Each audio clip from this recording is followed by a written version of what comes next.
Hello and welcome to day 6 of wearing my continuous glucose monitor. This is a Libra 2 Plus. I got it from Amazon. I bought a pair of them and I spent £104 on them. I think I've already worn the previous one previously, so I kind of know how they work, and I am documenting this for YouTube because I think other people are a little bit interested in how these things work and whether it's worth it. I'm going to already say up front, in my opinion, it's definitely worth wearing one at least once to understand how your body reacts to the foods that you eat, because we're all different and we all react to different foods differently. It doesn't make sense to me, but that's how it is. So I am now currently on day 6, and you can see the graph scrolling along there. My body is reacting in different ways to different things. For day 6, it was a bit of a funny day. It feels like every day of my days is funny these days. However, in the morning I ate half of my breakfast, which is the same breakfast I eat every day. I usually eat it as brunch. I had to go and get my hair cut because it was looking a little bit scraggy. It's looking a bit scraggy again today, but it was looking scraggy. I had half my breakfast just before going to the hairdressers.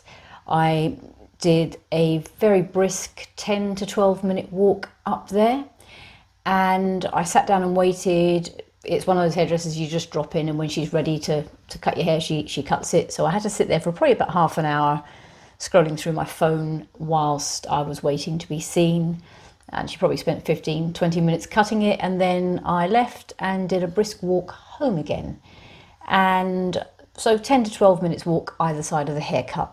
And when I got home, I think I ate the rest of the breakfast because I was quite hungry, and then I was quite busy around the house. I was pottering about. I went down to the cellar a few times and moved a few things about, so it was fairly active.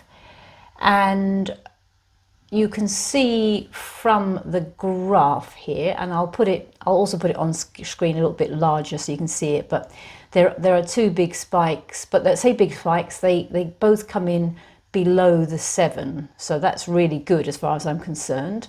They went up very quickly, but they also came down very quickly, so clearly the walking, the body absorbed the blood sugar, it went up and then it went back down again, and then it did the same again for the second portion of that breakfast, and it stayed down nice and low at about 5. And then I think I ate a plum. I was a bit peckish in the afternoon. I raided the fridge and ate a beautiful ripe plum, and of course they are very sugary, so that went up and then came down reasonably quickly again. I didn't eat again then until supper. My supper was a very healthy salmon salad.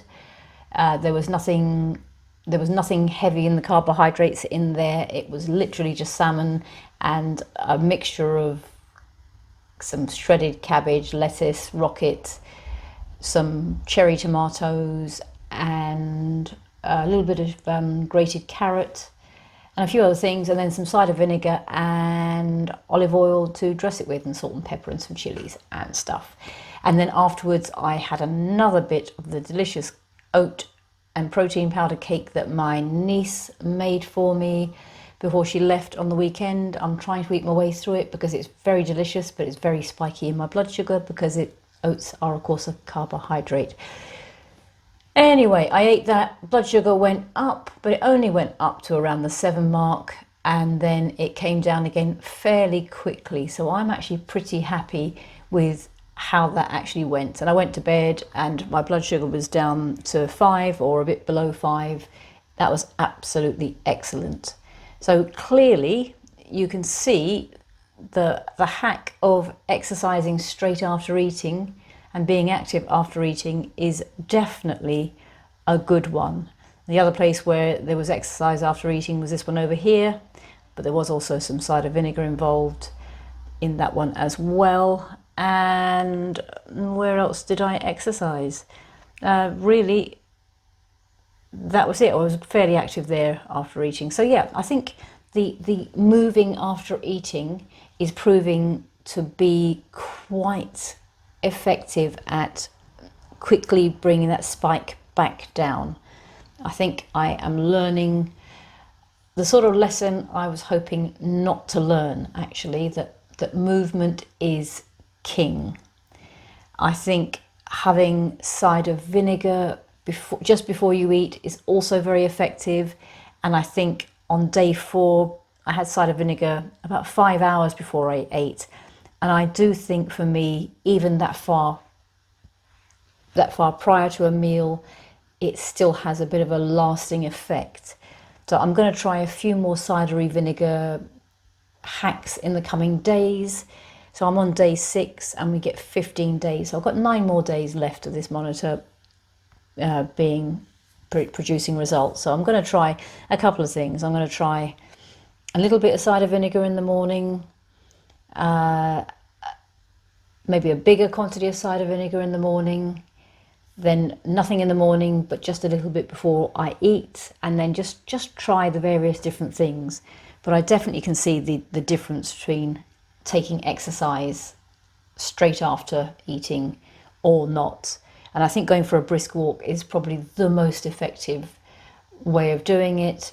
But actually, even just being busy around the house, like just not sitting down straight after eating, that clearly is a no. And of course, in the evening, I don't necessarily want to get moving, as particularly, if you're eating at 7 or 8 in the evening, the idea of kind of going out for a walk then is not good. But I suppose there's no reason why I can't do, some star jumps or walk around my garden when the weather is pleasant. There's no reason at all, really, is there? So let me have a re-look at that, because certainly my evening spikes are bit higher than my breakfast some days, or staying up for longer. So yeah, lots to learn, lots and lots to learn. And I will check in with you again tomorrow for day 7. Thank you so much for watching. See you again.